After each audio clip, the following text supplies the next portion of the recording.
మనోజ్ రోహిణి జాతకాన్ని చూపించడానికి వెళ్ళి బాలు గురించి స్వామీజీ ద్వారా గుండె పగిలే నిజాన్ని తెలుసుకున్న ప్రభావతి అసలు ఇదంతా ఎలా జరగబోతుందనేది ఈ వీడియోలో తెలుసుకుందాం. మనోజ్ కట్లయితే విప్పేస్తారు. విప్పేసిన తర్వాత అప్పుడే ముందుగా మనోజ్ రోహిణిని చూస్తాడు. రోహిణిని చూసి నాకు కళ్ళొచ్చేసాయి రోహిణి, నేను నిన్ను చూడగలుగుతున్నాను అని అంటూ ఇక రోహిణిని హగ్ చేసుకొని చాలా ఎమోషనల్ అవుతాడు. తరువాత బాలు మీనా వీళ్ళందరూ కూడా ఆనందపడుతూ ఉంటారు. నాన్న, అమ్మ ఏది, అమ్మ కనిపించడం లేదు అని అడుగుతూ ఉంటాడు మనోజ్. మీ అమ్మ నీ కోసం గుడికి వెళ్ళి వస్తానందిరా, తను గుడిలో నీ కోసం మొక్కుకుంది, ఒకవేళ నిన్ను ఇంటికి పంపించేస్తే ఇంటికి తీసుకొచ్చేమంది అని అంటూ ఉంటాడు సత్యం. నాకు అందరూ కనిపిస్తున్నారు నాన్న, నేను మళ్ళీ చూడగలుగుతున్నాను అని చెప్తూ ఉంటాడు మనోజ్. ఇదంతా కూడా బాలు మీనా వల్లే జరిగింది అని శృతి అనడంతో అప్పుడే అయినా వాడు డబ్బులు వాడికి ఇచ్చేస్తాను కదా, వాడు దయవల్ల ఏముంది, అప్పన్నది ఎవరైనా ఇస్తారో అని మనోజ్ చెప్తాడు. మరి మీ భార్య ఎందుకు ఏడుస్తూ ఇక్కడే కూర్చుంది, అప్పు కోసం ఎవరికైనా ఫోన్ చేయొచ్చు కదా, తీసుకొచ్చి ఎవరైనా అప్పు ఇచ్చేసేవాళ్ళు కదా అని అంటూ ఉంటే అప్పుడే ఇక ఆ మాట విని అంటూ ఉంటుంది రోహిణి. నేను అడగాలనుకున్నాను, నాకు ఏం తొయ్యలేదు, మనోజ్ని చూసేసరికి నాకేం చెయ్యాలో అర్థం కాలేదు అని రోహిణి అంటుంది. అవును, ఇప్పుడు ఎన్నన్నా కబుర్లు చెప్తారు, ముందు మాత్రం ఈ కబుర్లన్నీ ఎక్కడికి వెళ్ళిపోయాయో అని శృతి చెప్తుంది. ఏది ఏమైనా ఆపదలో ఉన్న వాళ్ళని ఆదుకున్న వాళ్ళకి కనీసం థ్యాంక్స్ చెప్పే ఇంగిత జ్ఞానం కూడా లేదు మీకు. బాలు మీనా ఆపదలో ఆదుకున్నారు, కనీసం వాళ్ళకి థ్యాంక్స్ అన్నా చెప్పావా రోహిణి? నీ భర్త ఈరోజు కళ్ళు తెరిచి చూస్తున్నాడంటే దానికి కారణం వీళ్లే కదా, మరి అంత స్వార్థం పనికిరాదు అని శృతి అనడంతో ఇంతలో ఇక సత్యం, చూడమ్మా శృతి, వీళ్ళు ఎలాంటి వాళ్ళో మనందరికీ తెలుసు, వీళ్ళ గురించి మాట్లాడుకోవడం అనవసరం కదా, హాస్పిటల్లో గొడవెందుకు, అంతా మంచే జరిగింది, ఇంటికి వెళ్దాం పదండి అని అంటూ ఉంటాడు సత్యం. మీరు ఇలా అన్నారు కాబట్టే, మీరు ఇలాగా ప్రతిదానికి సర్దుకు వస్తున్నారు కాబట్టి వీళ్ళు ఇలా తయారయ్యారు మావయ్య అని శృతి అయితే చెప్తుంది. బాలు మీనా ఈ సందర్భంలో చేసిన సహాయం మామూలు విషయం కాదు, కానీ అది కూడా వీళ్ళిద్దరూ గుర్తించలేకపోతున్నారు అని చెప్పి శృతి అయితే అంటుంది. శృతి, ఇక చాలు పద అని మీనా అయితే శృతిని ఆపేస్తుంది. ప్రభావతి కామాక్షి దగ్గరికి వెళ్తుంది. అప్పుడే ఇక కామాక్షి, ఏంటిది నా అప్పుడే వచ్చేసావు అని అడుగుతూ ఉంటే ఇంకొక కామాక్షి ముందు ప్రభావతి కన్నీళ్లు పెట్టుకుంటుంది. వదిన, ఏంటి నువ్వేడుస్తున్నావు, ఏం జరిగింది అని అడుగుతూ ఉంటుంది. కామాక్షి, మనోజ్కి యాక్సిడెంట్ అయ్యింది అని అనగానే, ఏంటొదిన, మనోజ్కి యాక్సిడెంట్ అవడం ఏంటి, ఈ విషయం నాకు ఇప్పటివరకు ఎందుకు చెప్పలేదు, ఇప్పుడు మనోజ్కి ఎలా ఉంది అని అడుగుతూ ఉంటే మనోజ్కి బాగానే ఉంది, తను ఇప్పుడు కోలుకున్నాడు, యాక్సిడెంట్ అయ్యి ఆ అద్దం పెంకులు కళ్ళల్లో గుచ్చుకున్నాయి, ఆపరేషన్ చేశారు అని ప్రభావతి చెప్తుంది. అవునా, ఇదంతా ఎప్పుడు జరిగిందో వదినా, కనీసం ఒక్క మాట కూడా ఎందుకు చెప్పలేదు, నీకు వచ్చి ధైర్యం చెప్పేదాన్ని కదా అని అంటూ ఉంటుంది కామాక్షి. ఇంకా అప్పుడు ఏం తొయ్యలేదు కామాక్షి, అప్పటికప్పుడు ఆపరేషన్ చెయ్యాలన్నారు, ఆపరేషన్కి 2 లక్షలు కూడా ఖర్చు అయ్యిందని అనడంతో 2 లక్షల మనోజ్ దగ్గర ఉంటాయి కదా, మనోజు అకౌంట్లోంచి తీశారా అని అడుగుతుంది కామాక్షి. మనోజ్ దగ్గర ఏమీ లేవు అని అనగానే, రోహిణి ఇచ్చిందా అని అడుగుతూ ఉంటుంది. రోహిణి కూడా ఇవ్వలేదు అని ప్రభావతి అనడంతో, మరి ఎవరిచ్చారు వదినా, బయట అప్పు చేశారా అని అడుగుతుంది కామాక్షి. లేదు, బాలుయే తీసుకొచ్చాడు, బాలుని మొత్తం కూడా ఫీజు కట్టాడు అని అనడంతో, చూసావా వదిన, బాలు మనోజ్ ఇద్దరికీ కూడా ఎప్పుడు పడదు, కానీ ఆపద సమయంలో బాలు తన కర్తవ్యాన్ని బాధ్యతని ఎలా నిర్వర్తించాడో, బాలుని మీరెప్పుడు కూడా గౌరవించారు, కనీసం మర్యాదగా కూడా మాట్లాడరు, అయినా సరే బాలు అవేమీ పట్టించుకోకుండా తన అన్నయ్యకి చూపు రావాలని ఎంత తాపత్రయం పొంది బయట అప్పు చేశాడో, అది వదిన బాలు అంటే. బాలు మీనాని నువ్వెప్పటికీ కూడా అర్థం చేసుకోవు అని చెప్తూ ఉంటుంది కామాక్షి.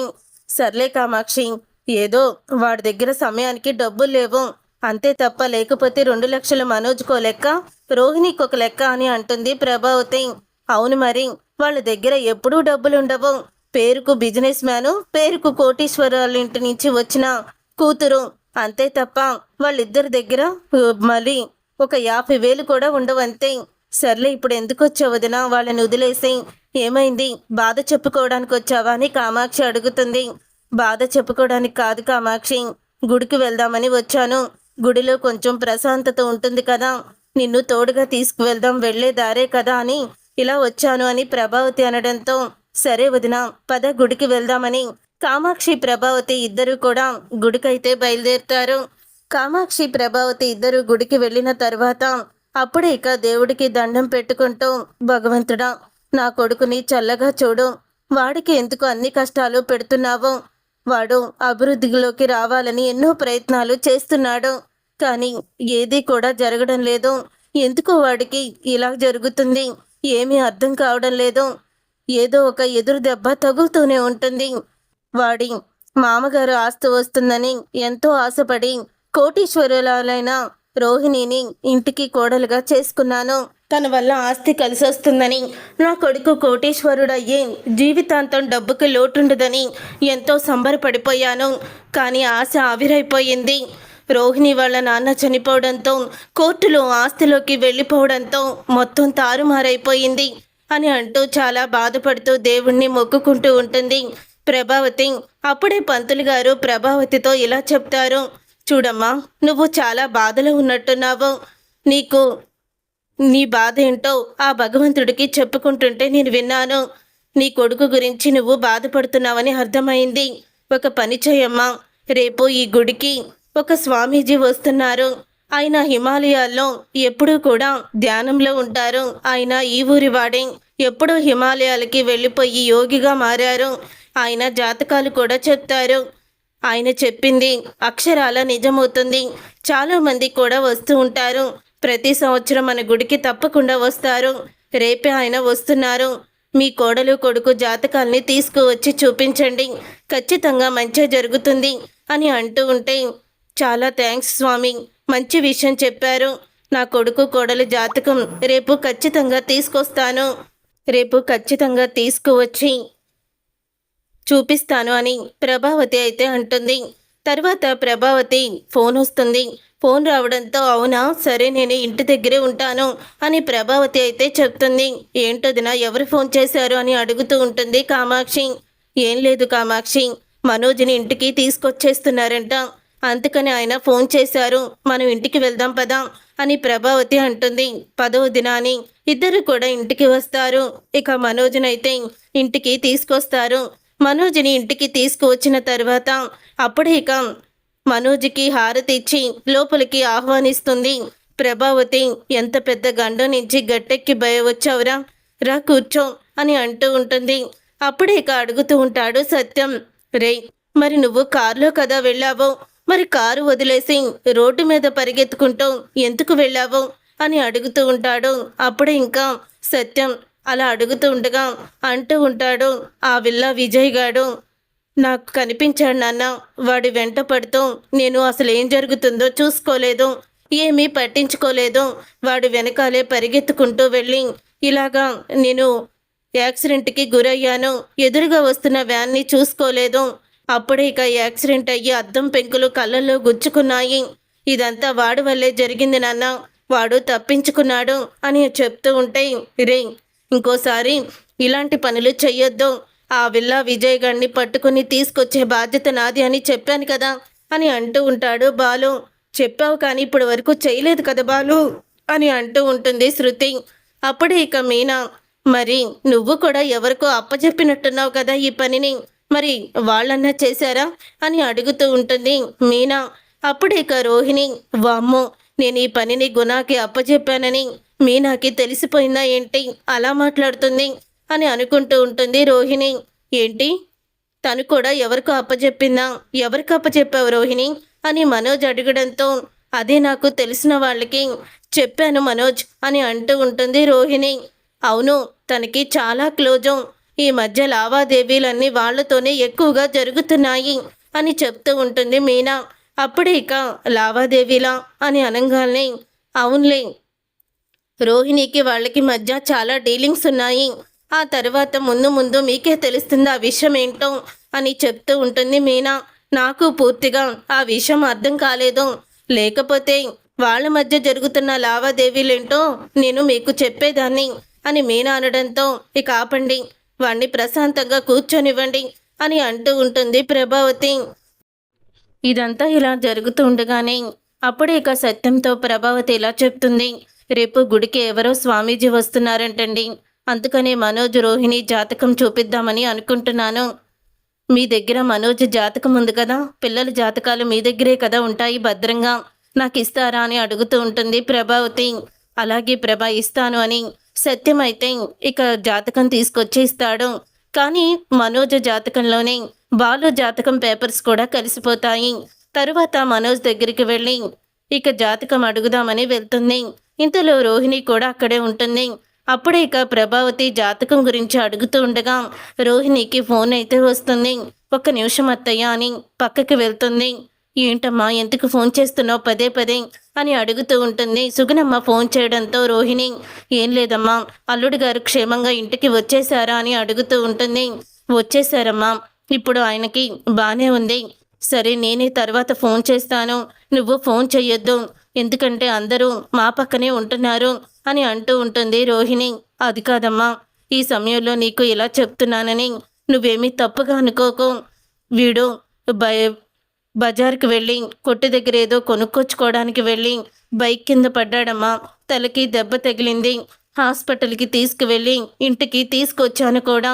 అసలే నువ్వు అల్లుడు గారికి బాగోక అటు ఇటు తిరుగుతూ బాధపడుతున్నావు, అందుకే ఈ విషయం నీకు చెప్పలేదు.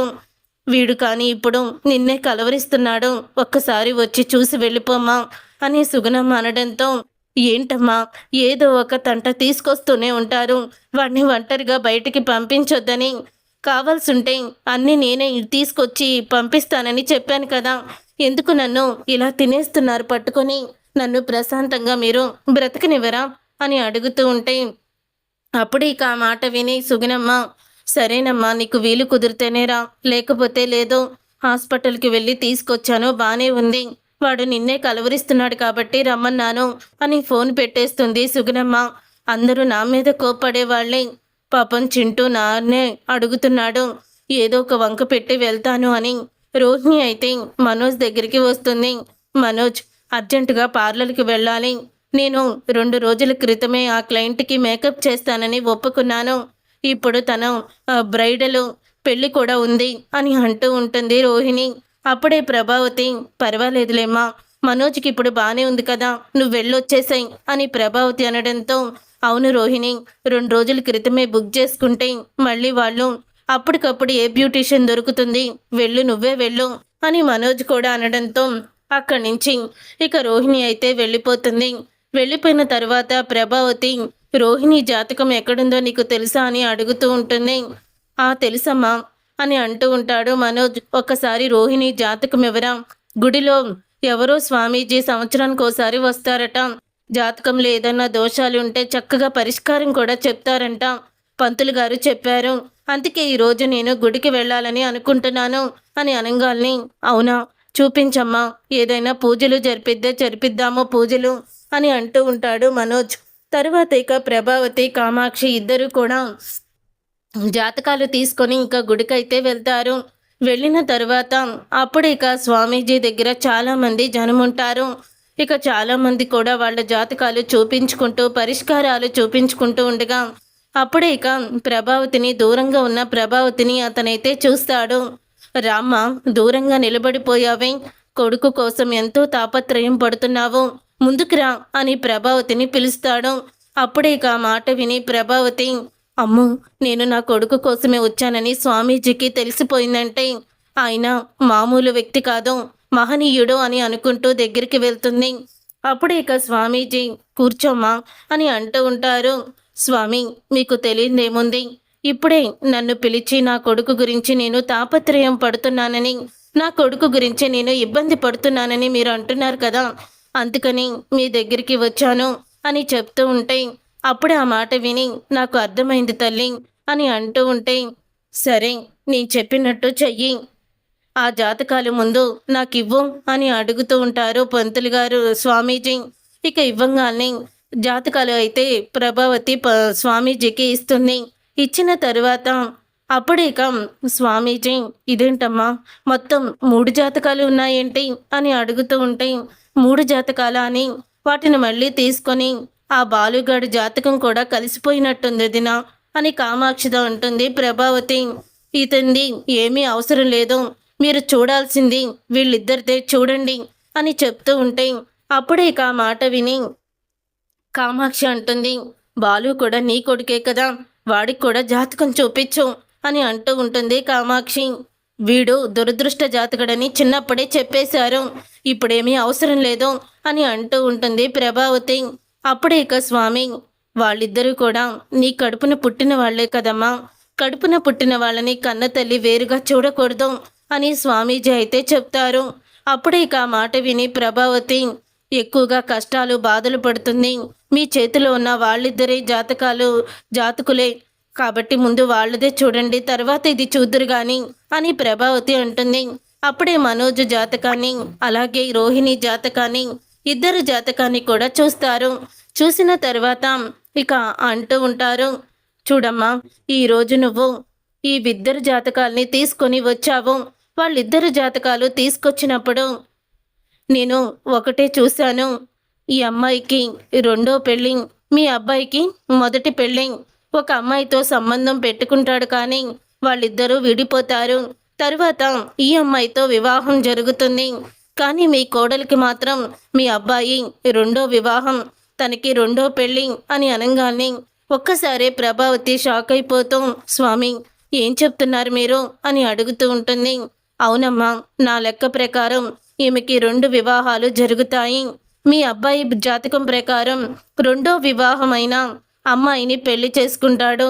అంతేకాదు ఈ అమ్మాయి ఈ జాతకురాలికి ముందుగానే సంతానం కూడా కలుగుతుంది, మొదటి భర్తకే సంతానం కలుగుతుంది, రెండో భర్తకి తనకి సంతానం కలగదు, సంతాన యోగమే లేదు, ఒక కొడుకు మాత్రమే ఉంటాడు అని చెప్పంగానే ఇదేంటి కామాక్షి, ఇతనేదో గొప్పగా జాతకం చెప్తాడనుకుంటే ఇలాగ అబద్ధాలు చెప్తున్నాడేంటి, అసలు రోహిణికి రెండో పెళ్ళి మొదటి ఒక కొడుకు ఉండడం ఏంటి అని అనగానే అప్పుడే వదిన అలా అనుకో, ఆయన కరెక్ట్గానే చెప్తాడు అని చెప్తూ ఉంటుంది కామాక్షి. ఏంటమ్మా నేను చెప్పేది నీకు నమ్మశక్యంగా లేదు కదా, త్వరలోనే నిజాలు బయటికి వస్తాయి అని అంటూ ఉంటాడు. మరి మీ అబ్బాయి పెళ్లి చేసేటప్పుడు ఈ అమ్మాయి తల్లిదండ్రుల సమక్షంలోనే పెళ్లి జరిగిందా అని అంటూ ఉంటే అప్పుడే కామాక్షి, లేదు లేదు స్వామీజీ, ఆ అమ్మాయి తల్లిదండ్రులు కానీ తన వైపు పుట్టింటి వైపు బంధువులు కానీ ఎవ్వరూ కూడా రాలేదు, ఇప్పుడు కూడా తన తండ్రి చనిపోయాడు ఈ మధ్యనే అని అంటూ ఉంటుంది కామాక్షి. ఈ జాతకురాలు తండ్రి చనిపోయి అప్పుడే చాలా సంవత్సరాలైంది, ఈ అమ్మాయికి 14వ సంవత్సరం వయసులోనే వాళ్ళ తండ్రి చనిపోయాడు అని అనగానే ఇంకా షాక్ అయిపోతూ ఉంటుంది.